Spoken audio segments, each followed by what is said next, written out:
अच्छा जी, अस्सलाम वालेकुम। अच्छा, हम लोगों ने लास्ट क्लास में काफ़ी सारी कैलकुलेशन देखी थी related to repayment of grant income, repayment of related grant related to asset वाली चीज़ें भी हम लोगों ने काफ़ी चीज़ें देख ली थी। सारी कैलकुलेशन उसके मुताबिक हम लोगों ने क्यूमुलेटिव कैचअप वाला मेथड भी सब देख लिया था related to both income and grant वाली चीज़।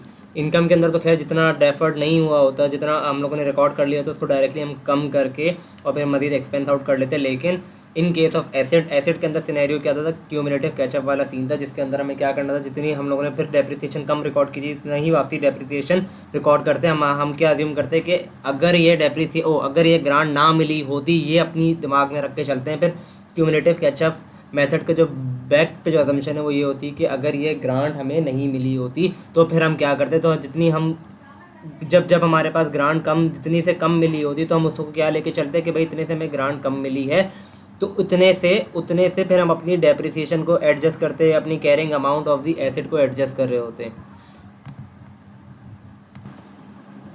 अच्छा, अब जो हम चीज़ आगे पढ़ने जा रहे हैं, क्योंकि जो चीज़ रह गई थी वो related to grant related to loan थी। क्या थी? ग्रांट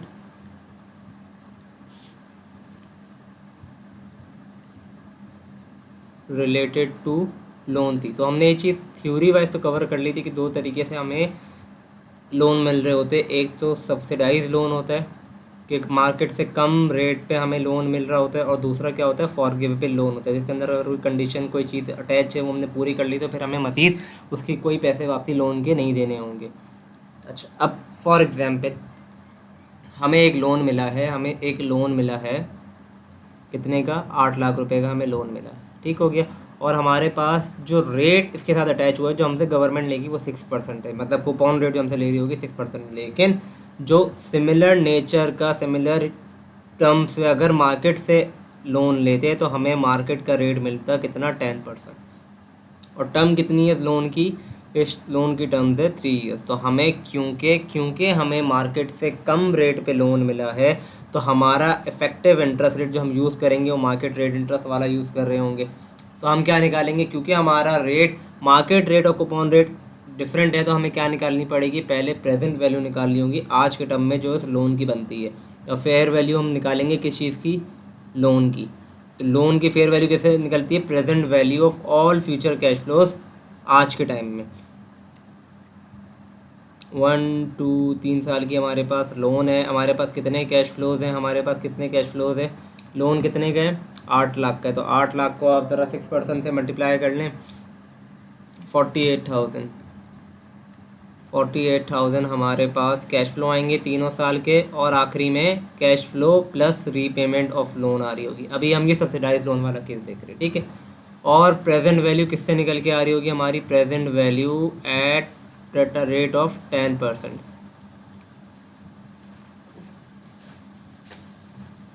तो हमारे पास पहले साल में जो निकल के आ रही है वो निकल के आ रही है 43636। दूसरे साल में हमारे पास निकल के आ रही है 39669। और हमारे पास निकल के आ रही है 637,115। तो हमारे पास टोटल जो प्रेजेंट वैल्यू निकल के आई है कितनी? 720,419। तो ईयर ज़ीरो वाले दिन हमारे पास क्या क्या एंट्री बनेगी? हमें पैसे मिले, कितने पैसे मिले? पैसे तो पूरे 8 लाख रुपए मिले। तो 8 लाख रुपए अपनी बुक्स के अंदर डेबिट हो गए। लेकिन हमारे ऊपर कितना लोन है? इन टर्म्स ऑफ प्रेजेंट वैल्यू? हमारे पास जो लाइबिलिटी है, लोन की जो लाइबिलिटी है, दैट इज़ फाइनेंशियल लाइबिलिटी, वो हमारे पास कितनी है? 720,419। तो जो डिफरेंशियल आ रहा है वो क्या होगी? हमारी ग्रांड इनकम। क्या होगी? हमारे पास ग्रांड इनकम है 79580। क्या है? 79580 की हमारे पास ग्रांड इनकम है।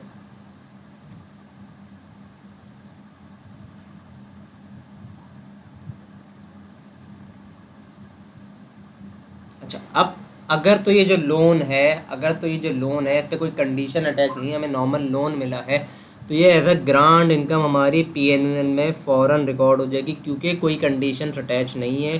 तो ये डायरेक्टली हमारी ग्रांड इनकम पीएनएल के अंदर रिकॉर्ड हो जाएगी, ठीक है। तो अब बाकी सालों में फिर क्या हो रहा होगा? नॉर्मली बाकी सालों में फिर हमारे क्या होता है, जो हमारा एमोटाइज का टेबल बन रहा होता है, एमोटाइजेशन का टेबल बन रहा था year 1, year opening, interest, cash flow and closing. तो हमारे पास ओपनिंग लाइबिलिटी ईयर 1 पे कितनी है जो हमने रिकॉर्ड की थी, दैट इज 720419। इंटरेस्ट रेट कितने पे लग रहा होगा, 10% पे, और कैश फ्लो कितने पे जा रहा होगा, 6% पे। तो 10% ऑफ 720419 इज इक्वल टू 72042, और कैश फ्लो तो हर दफ़ा 48,000 रुपये हमारी कूपन रेट हम इंटरेस्ट पे कर रहे होंगे। तो हमारे पास क्लोजिंग कितना बचा, 744461, 744461। तो उस पर 10% का इंटरेस्ट कितना बना, 7446, 48,000 रुपये की हर दफ़ा की पेमेंट जारी होगी। हमारा क्लोजिंग बैलेंस कितना आ गया, 770907 का। सेम फिर 770907 हमारे पास कितने के इंटरेस्ट बन रहा है, कितने की पेमेंट होगी इंटरेस्ट की, 48,000 की। तो हमारे पास क्लोजिंग आके 8 लाख पे, जो हमें लोन पे करना है वापसी, वो 8 लाख पे आके रुक जाएगा। तो क्या हमारे बुक्स के अंदर, हमारी बुक्स के अंदर क्या एंट्रीज जारी होगी, हर दफ़ा डेबिट क्या हो रहा होगा, लोन। कितने से लोन डेबिट हो रहा होगा हमारा, कितने से लोन डेबिट हो रहा होगा, यहाँ पे लोन डेबिट नहीं हो रहा होगा क्योंकि हमारी इंटरेस्ट ज़्यादा लग रहा है और हम पे कम कर रहे हैं। तो हमारे पास डेबिट क्या हो रहा होगा, डायरेक्टली इंटरेस्ट एक्सपेंस जो कि P&L में जाएगा, दैट इज़ 772720 पहले साल की 42। कैश कितना जा रहा है, क्रेडिट होगा हमारे पास कैश कितने से, 48,000 हर दफ़ा। और हमारा लोन लाइबिलिटी कितने से बढ़ गई, जो इन दोनों का डिफरेंशियल होगा, उतने से हमारी लाइबिलिटी बढ़ गई, डेट इज़ 24042। इसी तरह सेम एंट्रीज ईयर 2, ईयर 3 में जाएगी हमारे पास। डेबिट इंटरेस्ट एक्सपेंस कितने से, 7446 से। क्रेडिट क्या करेंगे, कैश करेंगे हम 48,000 से। और जो इन दोनों का डिफरेंशियल होगा 7446 माइनस 48,000, दैट इज़ 26446 से हमारे पास क्या होगा, हमारे पास फाइनेंशियल लाइबिलिटी हमारी बढ़ रही होगी। अब एक और सिनेरियो हमारे पास क्या है, हमें एक लोन मिला किस चीज़ के लिए, कि आप एक पीपीई खरीद लो। हमें एक लोन मिला है सब्सिडाइज रेट पे कि आप पीपीई खरीद लो। क्या खरीद लो, पीपीई खरीद लो, प्रॉपर्टी प्लांट एंड इक्विपमेंट खरीद लो, जिसकी वैल्यू बनती है 5 लाख रुपए। सही है, 5 लाख रुपए हमें, बल्कि आप एक ये असम्पशन लेके चले, बल्कि हम ये असम्पशन नहीं लेते, बल्कि हमें एक पीपीई खरीदना है। उसके लिए हमें ग्रांट मिली, कितनी ग्रांट मिली है, हमें एक ग्रांट मिली है कितने की, 1.5 लाख रुपए की। कितने की हमें ग्रांट मिली है, एक 1.5 लाख रुपए की हमें ग्रांट मिली है। और बाकी जो हमें मिला है, लोन मिला है। एक तो लोन ग्रांट मिली है, दैट इज़ फॉर पीपी, और सब्सिडाइज रेट पे हमें लोन मिला है, दैट इज़ ऑफ 3,50,000। इस जो पीपी है, इसकी जो लाइफ है वो है 5 ईयर्स, और जो लोन का टर्म है वो है 3 ईयर्स। मार्केट रेट में जो इंटरेस्ट चल रहा है वो चल रहा है 10%, और हमें जो मिला है वो 6% पे मिला है, दैट इज सब्सिडाइज रेट। तो हमें क्या निकालना होगा सबसे पहले, क्योंकि सब्सिडाइज रेट है, not a market rate, in coupon rate है सेम। तो हमें क्या निकालनी होगी, इस लोन की फेयर वैल्यू निकालनी होगी, दैट इज़ प्रेजेंट वैल्यू। तो हम सबसे पहले क्या चीज़ निकाल लेंगे, ईयर 1, 2, 3 और cash flow and present value at a rate of 10%। 6% of 3,50,000 हमें निकालना होगा, that is 3,50,000 into 6%, that is 21,000। 21,000 यहाँ पे, 21,000 यहाँ पे, और 3,50,000 प्लस 371,000 हमारे पास यहाँ पे आ गए। प्रेजेंट वैल्यू पहले साल की आ रही है 19091, दूसरे साल की आ रही है 17355, और तीसरे साल की आ रही है 278,738। तो हमारे पास प्रेजेंट वैल्यू निकल के आई 315,184 की। ठीक हो गया। अच्छा, अब हम क्या बनाएंगे, पहले साल पे ईयर 0 पे क्या क्या एंट्रीज बन रही होगी हमारे पास, ईयर 0 पे क्या एंट्रीज बन रही होगी। सबसे पहले हमें पैसे मिले कितने, 3.5 लाख रुपए जो कि डेबिट हो गए। और क्या मिला हमें, हमें और क्या चीज़ मिली है, हमें मिली है एक लोन। कितने का लोन मिला है भाई हमें, हमें लोन मिला है 315,184 का। और जो इन दोनों का डिफरेंस है वो क्या होगी हमारे पास, deferred grant income, that is 1,50,000, that is 1,50,000। अब हमारे पास जो पिछले साल, अभी जो पिछला क्वेश्चन किया था उसमें डायरेक्टली हमने ग्रांट इनकम को क्रेडिट कर दिया था, क्योंकि कोई कंडीशन अटैच नहीं थी, डायरेक्टली हमें लोन मिला था सब्सिडाइज रेट पे, जिसका जो भी करें, जिसके लिए हम जिसका उसका कुछ भी इस्तेमाल करें, हम रोएं, हम गाना गाएं, हम उसका तंबाकू खरीद लें, हम उसका कुछ भी खरीद लें, हम खा जाएं, नोट कच्चे खा जाएं, लेकिन वो हमें बगैर कोई कंडीशन के कम रेट पे लोन मिला था, तो हमने डायरेक्टली उसको as a grant income record कर लिया। लेकिन इन दिस सिनेरियो हमने एक पर्टिकुलर, हमें एक कंडीशन पे लोन मिला है कि आपको एक पीपीई खरीदना है, एक आपने पीपीई खरीदना है। और जब हम पीपीई वाला सिनेरियो होता है तो उसमें हम क्या करते हैं, जैसे जैसे पीपीई का बेनिफिट आता है, जैसे जैसे पीपीई का बेनिफिट हमारी बुक्स में आ रहा होता है in the form of depreciation, वैसे वैसे वैसे वैसे जो डेफर्ड ग्रांट इनकम, फिर हम डेफर्ड ग्रांट इनकम को अपने पास लाइबिलिटी रिकॉर्ड करते हैं और उसको साल साल जैसे जैसे डेप्रिसिएशन आता है वैसे वैसे ग्रांट इनकम को एमोटाइज कर रहे होते हैं। तो क्योंकि ये पीपी खरीदने का बोला है, उसने अटैच कर दी, तो ये एज अ ग्रांट इनकम नहीं बल्कि डेफर्ड ग्रांट इनकम बुक हो रहा होगा। एक तो हमारे पास ये एंट्री आएगी, दूसरी उन्होंने एक हमें डायरेक्टली ग्रांट दी है, कितने की ग्रांट दी है, 1.5 लाख रुपए की, तो वो भी एसेट के लिए दी है, तो डेफर्ड ग्रांट इनकम ऑफ 1,50,000, और ये अमाउंट कितना बन रहा है, ये 1.5 लाख क्यों लिख दिया, 34816, कितना, 34816। अब हमने जाके पीपी खरीद लिया, हमने जाके ईयर 0 पे ही पीपी खरीद लिया, तो हम क्या एंट्री बनाएंगे, पीपीई डेबिट और कैश क्रेडिट कर दिया हमने, कितने से, 5 लाख रुपए से। अब हमारे पास कौन सी अप्रोच चल रही है, ये वाली कौन सी अप्रोच है, ये हमारे पास इनकम अप्रोच चल रही है, हमारे पास इनकम अप्रोच चल रही है, ना कि कैपिटल वाली के उसके अंदर हम उसको अलग अलग करके चीज़ें, मतलब कैरिंग अमाउंट को ही डायरेक्टली करके दिखा दें, उसके अंदर नेट ऑफ करके दिखा दें। अब पहले साल जो एमोटाइजेशन, अब हमारा टेबल बन रहा होगा, ईयर आ गया हमारे पास, ओपनिंग आ गया हमारे पास, इंटरेस्ट आ गया हमारे पास, कैश आ गया और हमारे पास क्लोजिंग आ गया। पहले साल पे कितनी हमारे पास लायबिलिटी है, 315,184 की। इंटरेस्ट कितना था हमारे पास, 6% का, दैट इज 3, इंटरेस्ट ओवर के 10% का। कैश हमारे पास 6% का, तो कैश तो हमारे पास हर दफ़ा 21,000 और 21,000 लग रहा होगा, ठीक हो गया। अब यहाँ पे इंटरेस्ट आ गया, पहला 31518 का आएगा, तो हमारे पास क्लोजिंग कितना बन गया, 325,702 का। अगले साल का ओपनिंग 325,702 का, तो इंटरेस्ट रेट लगेगा 32570 का, तो हमारे पास क्लोजिंग बन गया 337,272 का। फिर हमारे पास तीसरा 337,272, उस पर इंटरेस्ट लगेगा 33727 का, और क्लोजिंग हमारे पास वापसी 3.5 लाख पे आ गई। ये तो हमारे पास आ गया एमोटाइजेशन टेबल। अब क्या क्या एंट्रीज हमारे पास जा रही होगी, क्या क्या एंट्रीज अब ईयर 1 में जा रही होगी। तो ईयर 1 में सबसे पहले तो एक इंटरेस्ट की जा रही होगी, फाइनेंस कॉस्ट की हमारी बुक्स के अंदर जा रही होगी, वो क्या एंट्री होगी, सबको अलग अलग कलर से बना लेते हैं।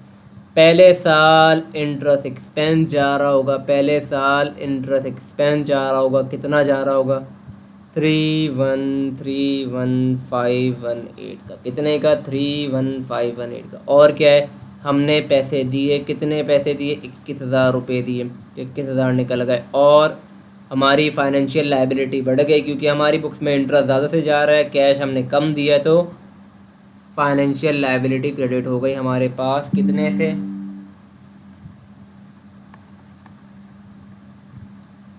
10,518 से। पहली एंट्री हमारे पास ये बन गई। दूसरी एंट्री क्या बनेगी, ज़ाहिर है अगर हमने कोई डेप्रिसिएशन लगानी है, कोई एसेट लिया तो उससे रिलेटेड डेप्रिसिएशन लगेगी। कितने का एसेट था, 5 लाख रुपए का था, कितनी डेप्रिसिएशन लगेगी, कितने साल पे, 5 साल पे, तो debit is equal to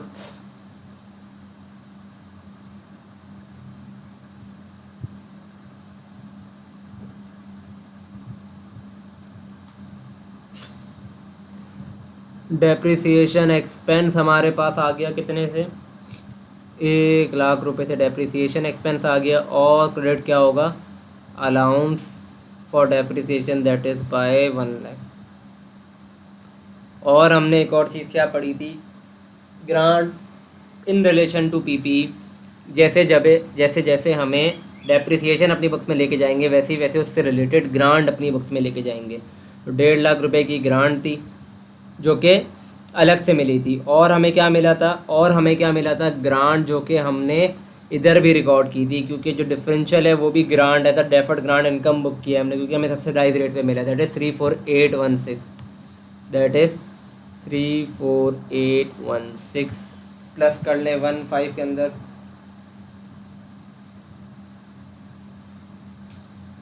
184,186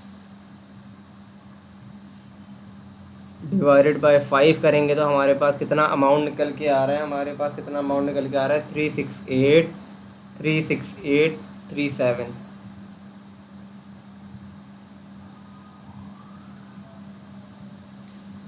184,186 divided by 5 is equal to 36837।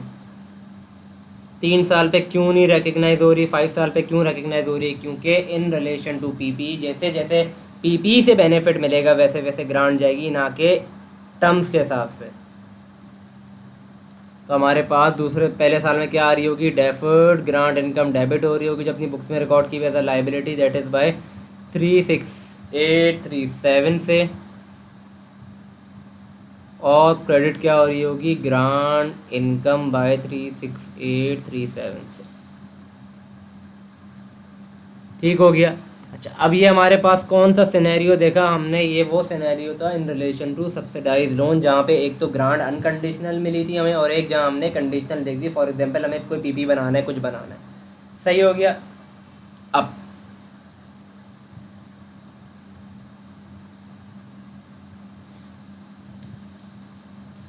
दूसरा क्या है हमारे पास, फॉरगिवेबल लोन वाली चीज़ क्या है कि लोन माफ़ हो जाएगा, क्या है कि लोन माफ़ हो जाएगा।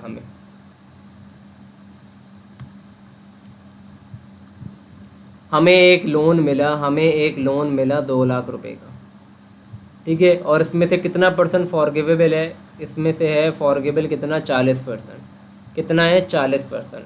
इंटरेस्ट रेट हमारे पास कितना है, हमारे पास इंटरेस्ट रेट है, जो भी interest rate with you, it is not relevant for us, 16%। और पीपी खरीदना है हमें क्या खरीदना है, पीपीई खरीदना है, हमें क्या खरीदना है, पीपीई खरीदना है। अब हमारे ऊपर एक कंडीशन है, दायर आपको कोई लोन दिया तो किसी कंडीशन के साथ दिया होगा ना, अगर वो कंडीशन पूरी कर ले तो आपका लोन माफ़ हो जाएगा। तो अगर हमने ये पीपी खरीद लिया, उस मुताबिक हमने इस्तेमाल कर लिया, तो हमें ये 40% का लोन माफ़ हो जाएगा। क्या, हमें ये 40% का लोन माफ़ हो जाएगा। और जो पीपी की जो लाइफ है, वो कितनी है, 5 ईयर्स, 5 साल इसकी लाइफ है। अच्छा, अब नॉर्मली पहले वक्त अभी हमारे पास क्या एंट्रीज बन रही होगी।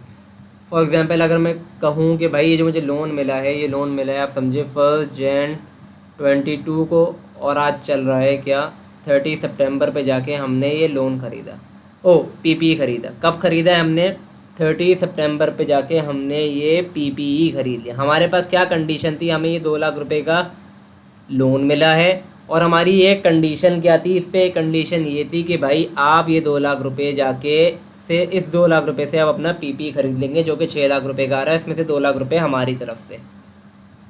हमने कब ख़रीदा ये पीपी ख़रीदा कब, हमने ये ख़रीदा पीपी जाके 30 सितंबर को, दैट इज़ आफ्टर 9 मंथ।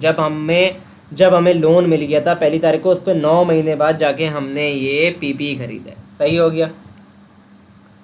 तो पहले दिन जब हमें लोन मिला था तो हमने क्या एंट्री बनाई होगी, कैश डेबिट बाय 2,00,000, और लोन हमने क्रेडिट कर दिया कितने से, लोन क्रेडिट कर दिया हमने कितने से, 2,00,000 रुपये से। कितने से क्रेडिट कर दिया हमने? 2 लाख रुपए से अपना लोन क्रेडिट कर दिया। अब 30 सितंबर को क्या होगा? 30 सितंबर पे हमने जाके पीपी खरीद लिया। क्या खरीद लिया? पीपी खरीद लिया। तो क्या होगा? डेबिट पीपी कितने से? 6 लाख रुपए से। और क्या क्रेडिट हो गया? कैश क्रेडिट हो गया बाय 6 लाख।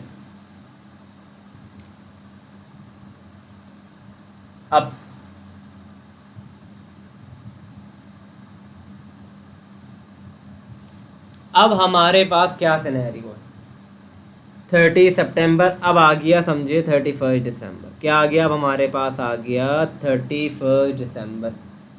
31 दिसंबर या 30 सितंबर ही समझ ले, बल्कि जिस दिन हमने लोन पीपी खरीदा। तो हमें कितना लोन मिला हुआ था? हमें लोन मिला हुआ था 2 लाख का। उसने क्या बोला था कि अगर आपने जिस दिन एसेट खरीद लिया उस दिन आपकी ये 40% ऑफ द लोन माफ़ हो जाएगा। 40% ऑफ द लोन माफ़ हो जाएगा, जो कि बनता है कितना? 80,000 रुपये, जो कि बनता है 80,000 रुपये। तो जिस दिन हमने पीपी खरीद लिया 6 लाख रुपए का, तो उसी दिन हमारे पास क्या होगा? लोन हमारा माफ़ हो गया। कितने का? 80,000 रुपये का। लेकिन क्रेडिट क्या करें? अब क्रेडिट ग्रांट इनकम करे या डेफर्ड ग्रांट इनकम करे? क्योंकि जो हमें लोन मिला है किस चीज़ के लिए मिला था? पीपी के लिए। और हमने बात पढ़ी है कि पीपी के लिए अगर कोई चीज़ मिल रही है तो जैसे बेनिफिट उसका पीपी का मिलता जाएगा, जैसे जैसे हमें वो पीपी का बेनिफिट मिलता जाएगा, वैसे ग्रांट इनकम रिकग्नाइज होगी, ना कि पूरी की पूरी एक साथ। तो इन दिस केस हम क्या क्रेडिट कर रहे होंगे? Deferred grant income, that is bye 80,000। ठीक हो गया। अब 31 दिसंबर आ गया। 31 दिसंबर को हमारे पास क्या क्या चीज़ें जारी होगी? हमारे पास 31 दिसंबर को अब क्या क्या चीज़ जारी होगी? सबसे पहले बात, ज़ाहिर है हमें लोन मिला था। हमें क्या मिला था? लोन मिला था, ना कि कोई ग्रांट मिली थी। हमने जो चीज़ पढ़ रहे हैं, हम क्या पढ़ रहे हैं? In case of IS-20 subsidise loan. हम क्या पढ़ रहे हैं? सब्सिडाइज लोन या grant related to subsidise loan. तो हमें लोन मिला है, ना कि ग्रांट मिली है। तो अगर कोई हमें गवर्नमेंट ने लोन दिया है तो ज़ाहिर है उस पर इंटरेस्ट एक्सपेंस आ रहा होगा। तो हमने 1 जैन से लेके 20 सितंबर 30 सितंबर तक ये लोन की तो कंडीशन पूरी ही नहीं की थी। तो 9 महीने तक तो हमारा उस पर वैसे ही सूद जा रहा था। कितने पे? 2 लाख रुपए पे, क्योंकि ज़ाहिर है हमने उसकी कोई कंडीशन पूरी ही नहीं की थी। तो 31 दिसंबर पे 16% के रेट के हिसाब से 9 महीने का सूद तो वैसे ही लग गया। 2 lakh into 16% into 9 divided by 12, that is equal to 24,000। और 30 सितंबर को जब हमने पीपी खरीद लिया तो 80,000 रुपये का हमारे पास लोन माफ़ हो गया। तो हमारे पास कितने बचे? 1,20,000। और 30 सितंबर से अब 31 दिसंबर तक मज़ीद 3 महीने गुजर गए, तो उसका सूद बनता है, that is by 3 divided by 12, that is 4800, which is equal to 28800। तो हमारे पास 31 दिसंबर को एक एंट्री किसकी जारी होगी? Debit interest expense of 28800। और हम क्या दे रहे होंगे? इस पर सूद दे रहे होंगे, क्योंकि मार्केट इंटरेस्ट रेट और जिस रेट पे गवर्नमेंट ने दिया है हमें वो सेम है, क्योंकि उन्हें जो हमें बेनिफिट दिया है वो इन टर्म्स ऑफ फॉरगिवेबल लोन दिया, कि वो लोन माफ़ कर दिया उन्होंने। तो कैश हमने उतना ही दे दिया। कितने? 28,800 से। पहली एंट्री हमारे पास 31 दिसंबर की बन गई। अब जाहिर है जब एसेट खरीदा है तो उसकी डेप्रिसिएशन भी होगी। तो दूसरी एंट्री क्या आ रही है कि हमारे पास डेप्रिसिएशन एक्सपेंस की। कितने का एसेट है? 6 लाख रुपए का है। कितने का है? 6 लाख रुपए का। कितने की लाइफ है? 5 साल की। तो 6 lakh divided by 5 is equal to 1,20,000। कितना? 1,20,000। लेकिन जो हमारा डेप्रिसिएशन है वो मंथ बाय मंथ का रूल है। तो 120 कितने महीने के लिए हमारे पास आया? 3 divided by 12 is equal to 1,20,000 into 3 divided by 12 is equal to 30,000। और क्या क्रेडिट हो रहा होगा? अलाउंस क्रेडिट हो गया 30,000 से। तो एक और एंट्री भी आएगी। ज़ाहिर है जब जैसे जैसे डेप्रिशिएबल एसेट या डेप्रिसिएशन एक्सपेंस हमारी बुक में जाएगा, तो उस पीपी से रिलेटेड जो हमें ग्रांट इनकम मिली हुई है, जो हमने ग्रांट रिकग्नाइज की हुई है, ऑफ 80,000 वो भी डेप्रिशिएट या अमोटाइज हो रही होगी, दैट इज़ बाय 5 ईयर्स। तो 80,000 का कितना बनता है, 16,000 रुपये बनता है। लेकिन क्योंकि जैसे जैसे मंथ डेप्रिसिएशन मंथ वाइज जा रही है, तो वैसे ग्रांट इनकम भी हमारे पास आ रही होगी, that is DGI, deferred grant income debit. 16,000 into 3 divided by 12, that is 4,000 और क्रेडिट हो रही होगी क्या, हमारी grant income, that is bye 4,000। क्या है, डेप्रिसिएशन इन रिलेशन टू 4,000। अब हमने अभी कौन सा सिनेरियो देखा, हमने सिनेरियो देखा in relation to forgivable loan, in relation to forgivable loan, और ये भी in relation to depreciable asset, in relation to depreciable asset. अब क्या पता हमें कोई लोन मिला हो, क्या पता हमें कोई लोन मिला हो, कोई फॉरगिवेबल लोन मिला हो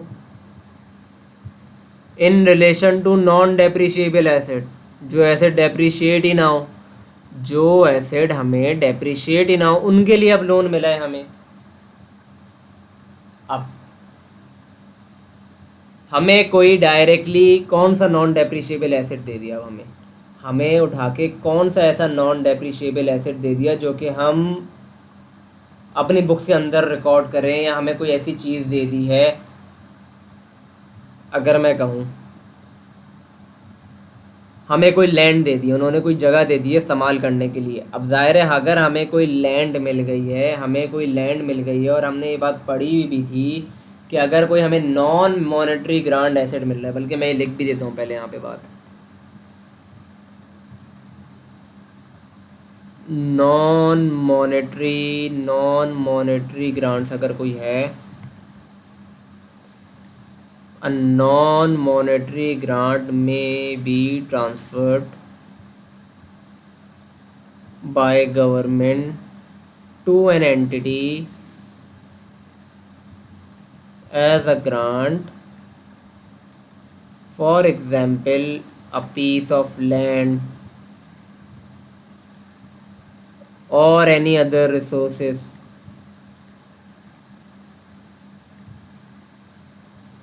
फिर क्या करेंगे, फिर हम क्या करेंगे, the fair value of such an asset, the fair value of such an asset is usually assessed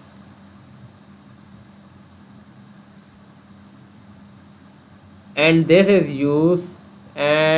is used for both the asset and the grant। ज़ाहिर है अगर हमें कोई लैंड दे दी है, तो हम अगर हमें कोई कंडीशनली लैंड दी है, किसी काम के लिए हमें लैंड दी है, तो हमें क्या करना होगा, ज़ाहिर है कैसे डिटरमाइन करेंगे, तो उस जगह की अगर हम लैंड की डिटरमाइन कर रहे हो तो अपनी बुक्स में लैंड भी रिकग्नाइज कर रहे होंगे। ज़ाहिर है अगर हमें किसी जगह के लिए कोई कंडीशनल है तो डेफर्ड ग्रांट इनकम भी बुक करेंगे, तो उसके लिए हमें कोई वैल्यू चाहिए होगी, तो वो भी उस फेयर वैल्यू इस्तेमाल होगी हमें किस लिए, डेफर्ड ग्रांट इनकम को रिकग्नाइज करने के लिए।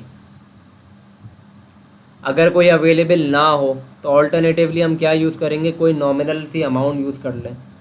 Alternatively both may be valued at a nominal amount.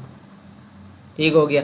अच्छा, अब हम क्या पढ़ रहे हैं, अगर कोई हमें फॉरगिवेबल लोन मिल गया, फॉर एग्जांपल हमें कोई डायरेक्टली उठा के उन्होंने लैंड दे दी है। अगर मैं कहूँ उन्होंने हमें उठा के एक लैंड दे दी जिसकी वर्थ बनती है 10,000 लाख 10 लाख रुपए, क्या बनती है उस जगह की वर्थ, कितनी बनती है, 10 लाख रुपए। या अगर मैं कहूँ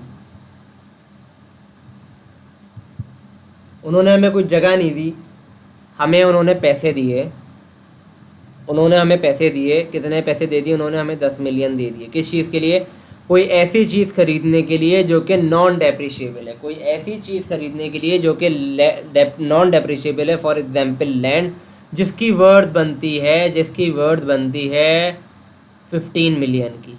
कितनी बनती है, 15 मिलियन की। हम गए, हमने गवर्नमेंट को बोला कि भाई हमें लोन चाहिए, हमें लोन चाहिए। किस लिए चाहिए? उन्होंने बोला भाई, हमने बोला हमें कोई एक जगह खरीदनी है, उस पर हम खेती बाड़ी कर रहे हैं, हमें अपनी फैक्ट्री बनानी है या हमें अपना प्लांट लगाना है, तो हमें एक लैंड खरीदनी है, एक लैंड खरीदनी है, उसके लिए हमें लोन चाहिए। तो उन्होंने हमें 10 मिलियन का लोन दिया। किसके लिए? Non depreciable asset.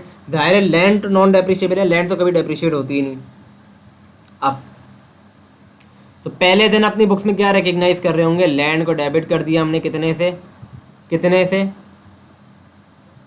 15 मिलियन से। और क्रेडिट क्या कर दिया? Deferred grant income that is bye 10 million. और क्रेडिट क्या किया हमने? कैश जो अपनी जेब से हमारे गया है, कितना गया है? 5 मिलियन। अब अगर कोई नॉन डेप्रिशिएबल एसेट है तो उसके लिए क्या होगा? हमने डेफर्ड ग्रांट इनकम क्यों रिकॉर्ड किया है?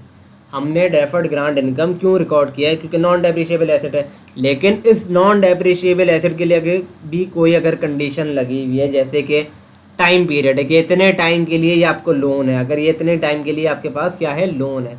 इतने टाइम के लिए ये आपके पास लोन है। उसके बाद ये माफ़ हो जाएगा या आपको रिटर्न करना है या कुछ करना है या आपके लिए हो जाएगा।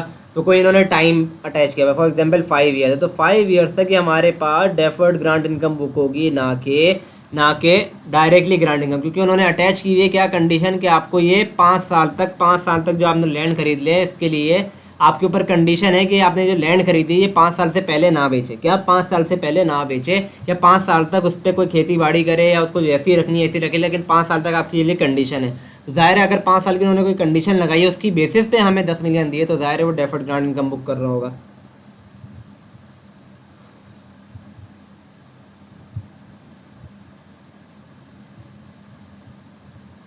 या कोई बोलेगा भाई इस पे आप जो डेप्रिशिएबल एसेट बना रहे, फॉर एग्जांपल आप उस पर कोई बिल्डिंग बना रहे, तो जैसे उस पर आप बिल्डिंग बना रहे तो फिर वैसे वैसे जैसे जैसे उस बिल्डिंग की डेप्रिसिएशन जाते जाएगी, वैसे वैसे फिर आप ग्रांट इनकम बुक कर रहे होंगे। क्योंकि उन्होंने कोई ऑन द बेसिस ऑफ एक कंडीशन क्या बना दी है, उस लैंड पे बिल्ड अ डेप्रिशिएबल एसेट, क्या उस पर जो बिल्डिंग बनाएंगे उसकी कंडीशन अटैच कर दी। क्या बना दी कि आप उस पर एक बिल्डिंग बनाएंगे अपने इस्तेमाल के लिए, ज़ाहिर है जिस काम के लिए आप ले रहे हैं वो कंडीशन अटैच कर दी आपके ऊपर। सही हो गया। तो अगर तो कोई कंडीशन अटैच नहीं है, अगर कोई नॉन डेप्रिशिएबल एसेट के लिए अगर हमें कोई ग्रांट दी है और उसके साथ कोई अटैचमेंट कोई कंडीशन नहीं है, तो वो directly as a grant income record हो जाएगा। लेकिन अगर कोई कंडीशन अटैच कर दी है नॉन डेप्रिशिएबल एसेट के साथ, जो कि फिर वो रिलेटेड टू फिर डेप्रिशिएबल एसेट है, तो फिर एज अ डेप्रिशिएबल एसेट वाला रूल लग रहा होगा। अगर कोई टाइम फ्रेम है तो टाइम फ्रेम के हिसाब से लग रहा होगा। अगर कोई कैश के हिसाब से, पैसे के हिसाब से, तो पैसे के हिसाब से हमारे पास रूल लग रहा होगा। अब एक सवाल करते हैं इसके मुताबिक।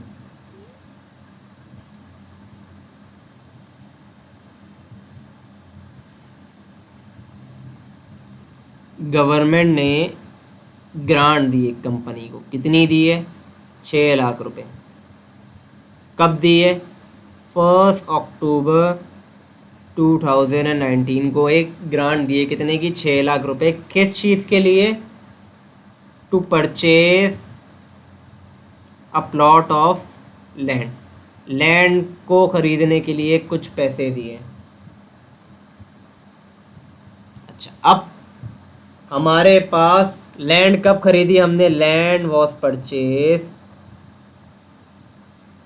कितने की हम लोगों ने खरीदी? 17 लाख रुपए की, 17 लाख रुपए की खरीदी। कब खरीदी हमने जाके खरीदी 14 नवंबर को 2019 में। कब खरीदी? कितने पैसे मिले हमें? 6 लाख रुपए के लिए। किसके लिए? प्लॉट ऑफ लैंड का। और प्लॉट ऑफ लैंड हमने कब खरीदी है?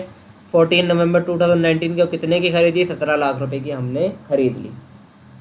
अच्छा, अब इन्होंने इस पर कंडीशन लगा दी। क्या कंडीशन लगा दी है? कंडीशन लगा दी है कि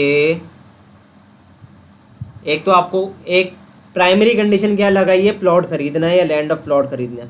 अगर तो उन्होंने सिर्फ एक प्राइमरी कंडीशन लगा दी है कि लैंड खरीदने तक की आपकी कंडीशन है, तो जैसे ही लैंड खरीद ली वैसे ही वो लोन ख़त्म, वैसे ही वो डेफर्ड ग्रांट इनकम की कंडीशन पूरी और ग्रांट इनकम आपकी पूरी हो गई।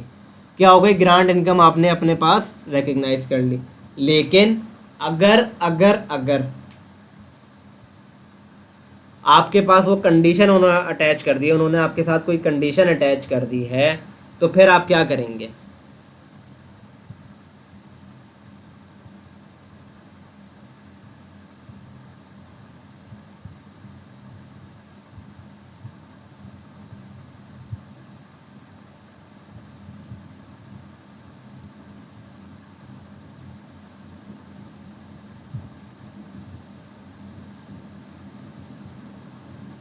ला हौल वाला कुव्वत, मैं क्या कर रहा हूँ कब से, माशाल्लाह।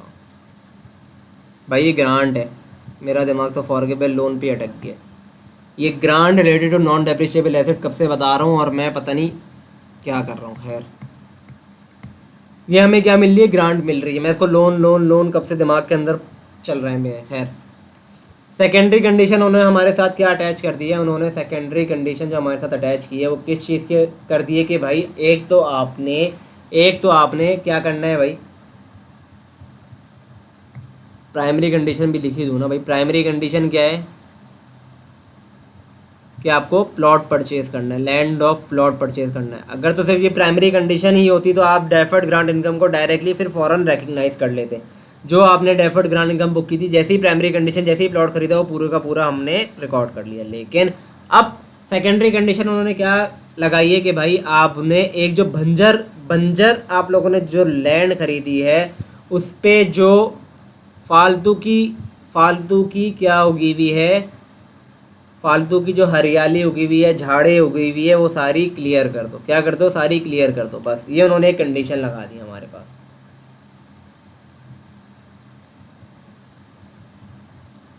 कंपनी ने क्या किया, एंटिटी ने क्या किया, एक एंटिटी ने क्या किया, एक कंपनी के साथ कॉन्ट्रैक्ट कर लिया। किस चीज़ का, ये सारी वेजिटेशन को क्लियर करने का। किस चीज़ का, सारी वेजिटेशन को क्लियर करने का। That is for 1,50,000। कितने का, 1,50,000 का, जिसमें से लाख रुपए उन्होंने फर्स्ट दिसंबर को पे कर दिए। ठीक हो गया। और बाकी जो पे करेंगे वो 50,000 वो अगले साल फेब के अंदर पे करेंगे। That is on 2020। वापसी से मैं पूरा सिनेरियो रिपीट कर देता हूँ और ये भी बता देता हूँ भाई, क्योंकि मेरा दिमाग जो चल रहा था अटक गया था कहाँ पे, forgivable loan in case of non depreciable asset. अगर तो फॉरगिवेबल लोन भी है in relation to non depreciable asset भी, तो in case of forgivable loan, जैसे हमने forgivable loan in case of depreciable asset है, अगर in case of depreciable asset हम कर रहे थे, पहली बात हमने क्या किया था फॉरगिवेबल लोन पे, यहाँ पे कहीं था, कहाँ गया, हाँ। अगर हमारे पास कोई फॉरगिवेबल लोन है, अगर वो कोई डेप्रिशिएबल एसेट के लिए, अगर तो वो कोई डेप्रिशिएबल एसेट के लिए है, अगर वो कोई डेप्रिशिएबल एसेट के लिए है, तो जैसे जैसे पहले तो हमारे पास कंडीशन क्या है फॉरगिवेबल लोन की कि भाई आप एसेट खरीदो। जैसे ही एसेट खरीद लिया तो जितना परसेंट हमें फॉरगिवेबल होना था उतना फॉरगिवेबल हो गया, और जो रिमेनिंग हमने डेफर्ड ग्रांट इनकम बुक की है वो जैसे जैसे डेप्रिशिएबल एसेट का एक्सपेंस बुक्स में जाता रहेगा, वैसे वैसे ग्रांट इनकम बुक्स में जाती रहेगी।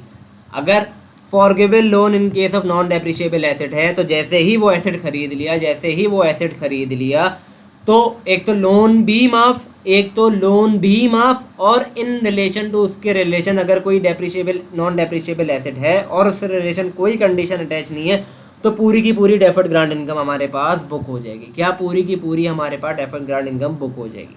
हो गया।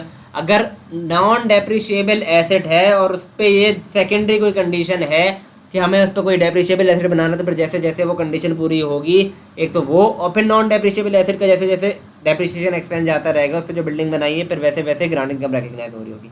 अब दूसरा केस जो हम पढ़ रहे थे, जिसको मैंने depreciable forgivable loan non depreciable asset बना दिया था। अगर कोई हमें ग्रांट मिली है in relation to non depreciable asset, जैसे कि हमें कोई ग्रांट मिली है कोई लैंड खरीदने के लिए, कोई जगह दे दी है, कोई पानी का रिवर खरीदने के लिए, या कोई भी ऐसी चीज़ जो कि नॉन डेप्रिशिएबल है, कोई ऐसी रिसोर्स है जो कि नॉन डेप्रिशिएबल है, तो अगर उसके साथ कोई प्राइमरी कंडीशन है कि ऐसे एसेट ही खरीदना, तो जैसे वो एसेट की प्राइमरी कंडीशन पूरी होगी, पूरी की पूरी डेफर्ड ग्रांट इनकम हमारे पास as a grant income recognise हो जाएगी। लेकिन अगर उस पर कंडीशन लगी हुई है कि नॉन डेप्रिशिएबल एसेट पे कोई बिल्डिंग बनाएंगे, तो जैसी जैसी बिल्डिंग की डेप्रिसिएशन जाएगी वैसे वैसे फिर ग्रांट इनकम रिकग्नाइज हमारे पास हो रही होगी बुक्स के अंदर। अब हमारे पास एक सवाल क्या है, ग्रांट हमें गवर्नमेंट ग्रांट मिली है 6 लाख रुपए की, किस चीज़ के लिए कि हमें प्लॉट ऑफ लैंड खरीदना जो कि 17 लाख रुपए का है, और हमारा प्राइमरी कंडीशन है कि हमें प्लॉट खरीदना है। दूसरी कंडीशन की हमारे पास पे जो जंगली झाड़ियाँ उगी हुई है वो सारी क्लियर करनी है, और जैसे जंगली झाड़ियाँ क्लियर होंगी वैसे की वैसी पूरी की grant income deferred grant income हमारे पास रिकग्नाइज हो जाएगी। ठीक हो गया। अब जब हमें लोन मिला है, तो पहली एंट्री क्या बनाएंगे, डेबिट करेंगे कैश। कितने से डेबिट करेंगे, कैश 6 लाख रुपए से डेबिट क्रेडिट कर दिया। और क्रेडिट क्या होगा, डेफर्ड ग्रांड इनकम हमारे पास 6 लाख रुपए से क्रेडिट हो गया, 6 लाख रुपए से क्रेडिट हो गया। दूसरी एंट्री क्या बनेगी, 1 नवंबर या 14 नवंबर, जब भी हमने एसेट खरीदा। हमने एसेट कितने का खरीदा, हमने एसेट खरीदा है 17 लाख रुपए का। 17 लाख रुपए का हमने एसेट खरीदा, तो और कैश कितने का क्रेडिट हुआ, 17 लाख रुपए का हमारे पास क्रेडिट हो गया। तो जैसे ही हमने एसेट खरीद लिया, अब जैसे ही हमने उसका एसेट खरीद लिया इन रिलेशन टू, तो हमारी एक प्राइमरी कंडीशन, जैसे ही एसेट खरीद लिया हमारी एक प्राइमरी कंडीशन पूरी हो गई। क्या हो गई, जैसे ही हमने एसेट खरीदा हमारी एक प्राइमरी कंडीशन पूरी हो गई, और अब हमें सेकेंडरी कंडीशन पूरी करनी है उस डेफर्ड ग्रांट इनकम को रिकग्नाइज करने के लिए। तो सेकेंडरी हमने फिर एक और एंट्री कब की, 1 दिसंबर को। 1 दिसंबर को हमने कॉन्ट्रैक्ट कर लिया और 1.5 लाख रुपए दे दिए। किस चीज़ के लिए, क्लीनिंग एक्सपेंस के लिए। तो क्लीनिंग एक्सपेंस डेबिट हो गया कितने से, 1 लाख रुपए से। 1 लाख रुपए कितना था हमारे पास, 1.5 लाख था, उसमें से 1 लाख पे किया था, सही है। 1 लाख रुपए हमारे पास से डेबिट हो गया, और क्रेडिट क्या कर दिया, कैश क्रेडिट कर दिया। अब हमने कितने का एक्सपेंस इनकट करना है, हमें पूरा वो वेजिटेशन क्लियर करने को 1.5 लाख का। कितना एक्सपेंस हमें खर्चा करना है, हमें खर्चा करना है 1.5 लाख रुपए का।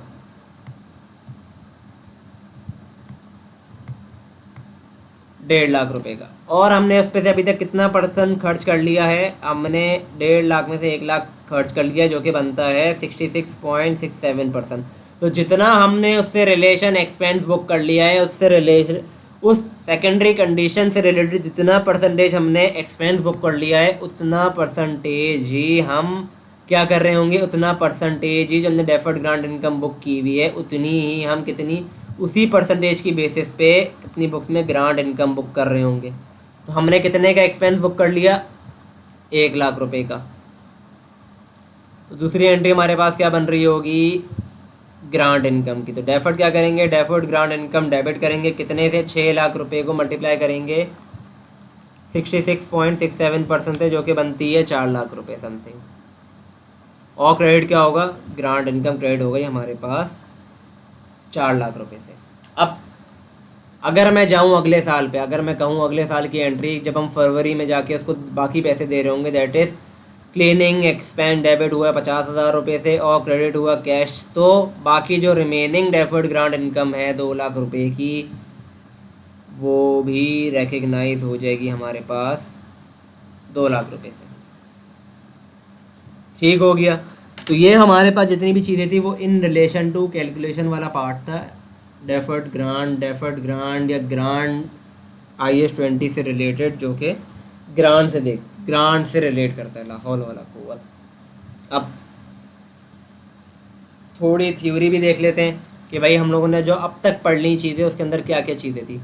एक तो प्रेजेंटेशन थी कि हमें कैसे प्रेजेंट करना है। अगर presentation in relation to asset आ रही है, हमने 2 अप्रोच पढ़ी थी।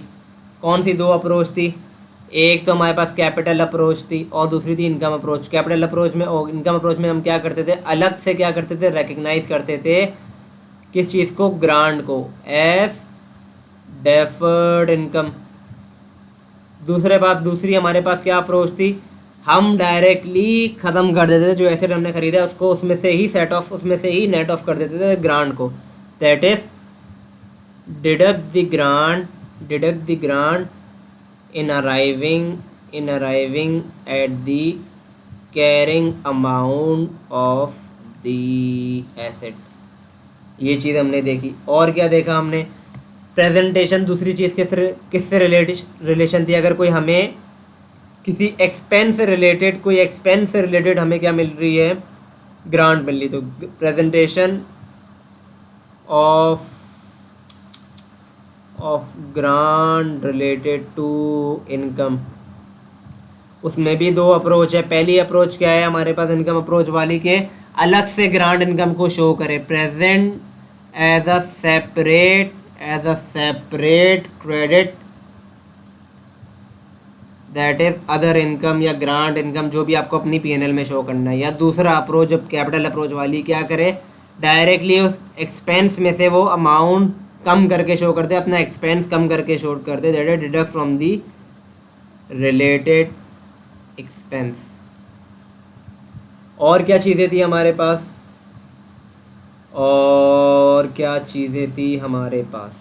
हाँ, रीपेमेंट जो हमने सारी पढ़ी, इतनी सारी रीपेमेंट थी, अगर हमारे पास रीपेमेंट आ रही है ऑफ गवर्नमेंट ग्रांट, क्या आ रही है, रीपेमेंट आ रही है हमारे पास गवर्नमेंट ग्रांट की,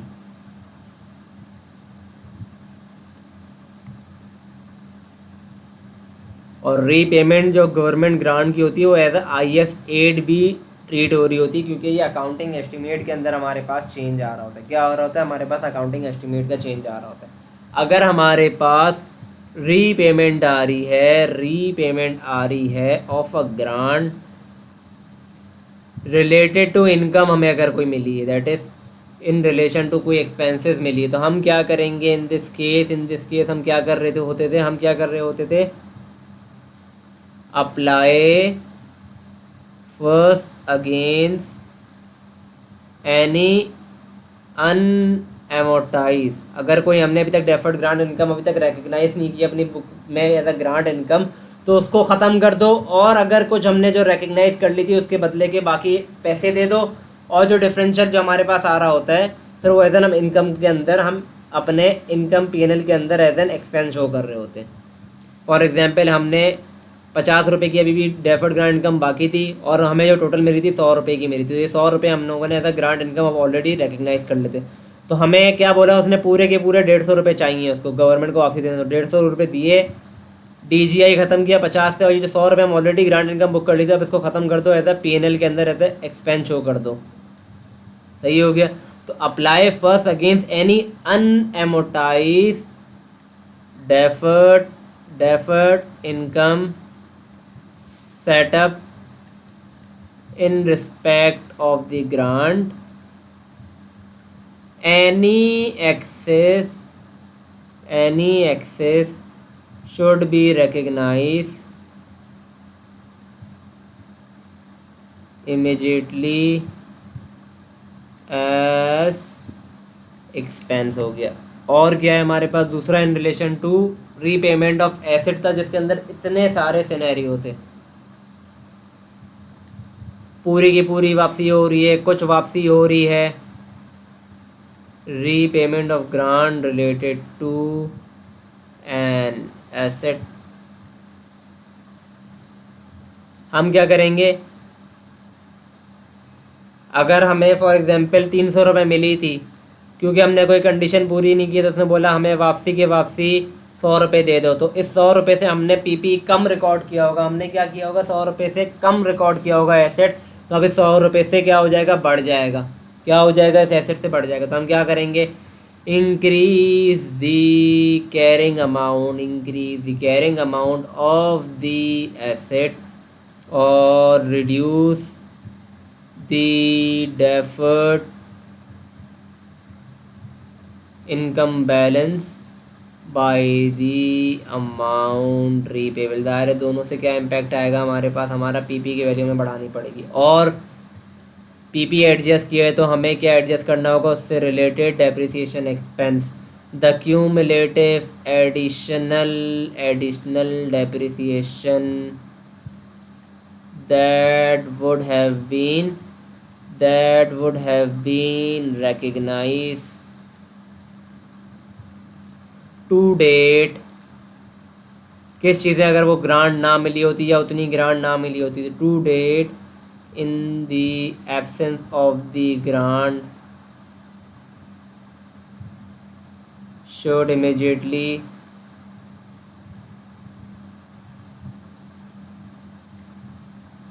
recognize as an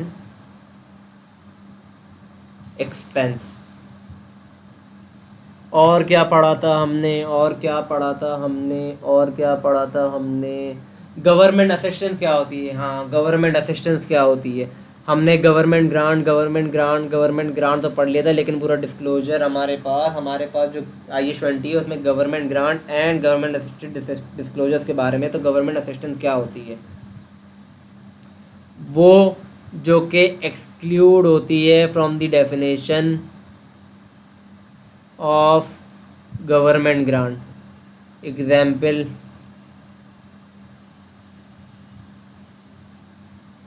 her government assistance पे हर गवर्नमेंट असिस्टेंस पे कोई वैल्यू प्लेस नहीं हो सकती, क्योंकि कुछ इंटेंजिबल भी चीज़ें होती है, कुछ इंटेंजिबल भी चीज़ें होती है जिस पे हम वैल्यू प्लेस नहीं कर सकते। तो there are some forms of government assistance can not reasonably have a value placed on them। Example, कोई फ्री टेक्निकल और मार्केटिंग एडवाइस दे दिए किसी को उन्होंने, कोई प्रोविज़न दे दिए, गारंटी टाइप दे दिए किसी को कि भाई हम बैठे हैं। या होता क्या है कि एग्जाम्पल अगर मैं कहूँ,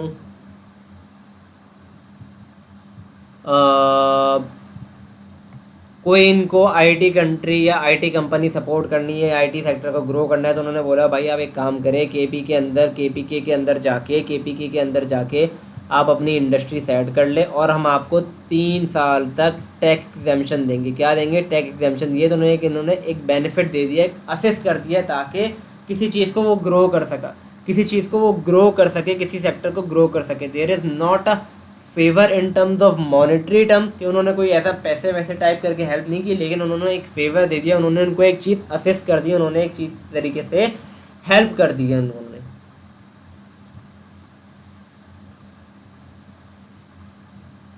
लेकिन अगर कोई हमें गवर्नमेंट असिस्टेंस मिली हुई है तो हमें इस गवर्नमेंट असिस्टेंस का क्या देना होगा? डिस्क्लोजर देना होगा। वो ज़रूरी है,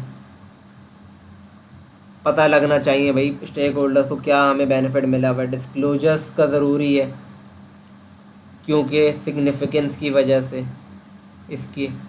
और उसके अंदर हमें डिस्क्लोजर में हमें क्या क्या बताना होगा? नेचर बताना होगा, एक्सटेंड बताना होगा, ड्यूरेशन बतानी होगी उस असिस्टेंस की।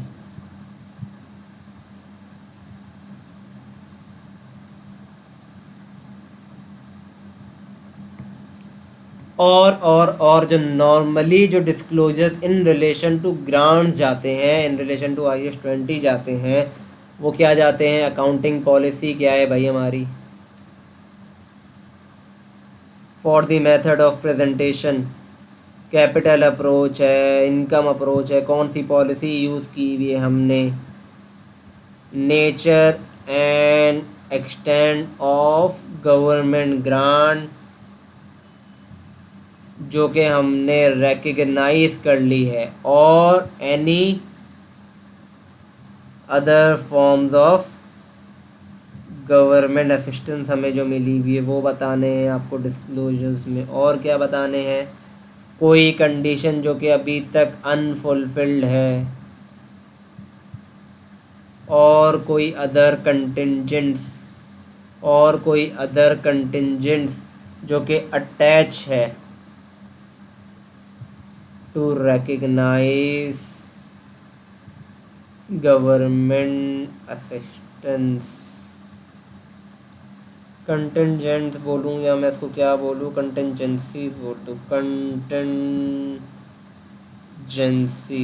हमें ये रिलेटेड टू IAS 20 भी हमें डिस्क्लोजर्स बताने होते हैं। तो हमने इस पूरे टॉपिक के अंदर IAS 20 के अंदर स्कोप देखा, डेफिनेशंस देखी हैं, गवर्नमेंट ग्रांट देखी कि भाई वो कब रिकग्नाइज होगी, गवर्नमेंट ग्रांट कब रिकग्नाइज होगी, जब उससे रिलेटेड कंडीशन हमें, जो उससे रिलेटेड कंडीशन है वो हमें रीजनेबली अश्योर है कि भाई वो मीट हो जाएंगी। ये नहीं कि जब पैसे मिलेंगे, जब गवर्नमेंट ने बोला और हमें लगता है वो कंडीशन पूरी हो जाएंगी और ग्रांट मिल जाएगी तो अपनी बुक्स में लेके होंगे, ना कि जब वो पूरी हो गई या ना कि जब वो पूरी मिल गई, जब हमें लगता है कि पूरी हो जाएंगी।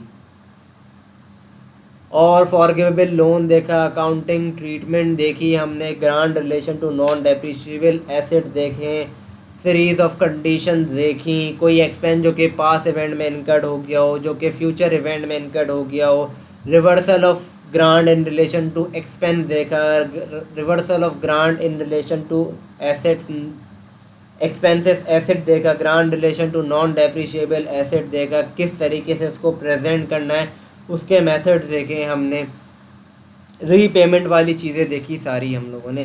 तो यहाँ पे हमारे पास IAS 20 ख़त्म होता है।